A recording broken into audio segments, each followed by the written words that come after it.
Joined now by Penn State captain Adisa. What was that like when you get that C? It was great. I mean, it was very eye-opening that my teammates, kind of voted me in for that type of role. And I was just very honored, at a place like Penn State, being a team captain. It's a great responsibility and a great honor. What is that like? Is it because it's kind of a line that you like? It was Shaka Tony for you. Was your mentor, and then for you, and you're in there with Chop, and then you got these younger players coming in. How much responsibility do you feel to pass that on? I feel like a great responsibility because somebody did it for me, and I feel like it's only right that I kind of pass down that knowledge that helped me get this far and pour that into somebody that I see with talent as a young player. Yeah. PrizePicks, the most fun fantasy sports platform in America. Sign up for PrizePicks. Use the referral code Andy. They will match your first deposit up to $100. Here's how it works. You're picking squares. So you decide 2 squares, 3 squares, 4 squares, 5 squares. The more squares you pick, the higher your potential payout, but also the higher your risk. How do you do it? Well, you can do it with football, with basketball, college, NBA, hockey, cricket, tennis, esports, you name it. And they've got Super Bowl squares up now on PrizePicks, and looks like they're doing a little discount on Patrick Mahomes in the Super Bowl. That's right. Free square, basically, if Patrick Mahomes passes for more than 0.5 yards. So if he passes for 1 measly yard, you win that square. The question is, can you win the other square or the other 2 squares? And where do you want to go with that? Do you want to go Brock Purdy more or less than 242.5 yards? Travis Kelce more or less than 69.5 receiving yards?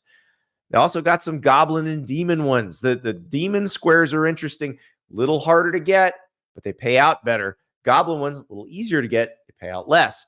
Deebo Samuel, 0.5 rushing, receiving touchdowns, demon square. So if you pick that one and Deebo scores a touchdown, you're in good shape.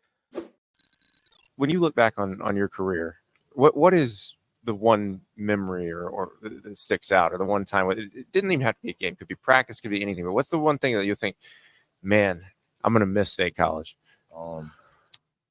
I would say the summer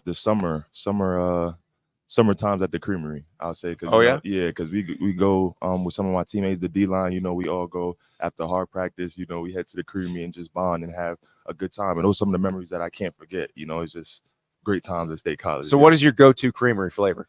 Go-to at first, I like the Death by Chocolate. That was a nice. I've had that one. Yeah, but I'm a vanilla guy, but the Death by Chocolate took me. Wow. Okay, you are a vanilla guy. Yeah. Okay, so I used to be very down on vanilla, and then I read about it actually has a much more complex flavor profile than chocolate. So vanilla is actually more complicated. Yes. And that's interesting because usually people don't say I'm a vanilla guy. Yeah, I mean I would go with vanilla before chocolate, but until the Death by Chocolate showed up and just stole my heart. So let's talk on the field here.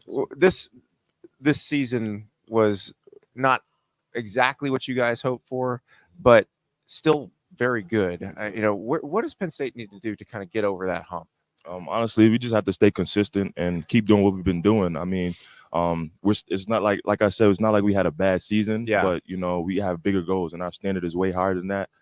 So we just have to be consistent and focus on the finer details of things and kind of just fine tune where we feel like we was lacking on the previous year. And when you see young guys like Abdul's got another year, when you see a guy like that, what is his ceiling? What can he be? And his ceiling is unknown. He's kind of just keeps progressing every year at a high rate. So, the best you could do is just let him do what he does and just keep improving from there.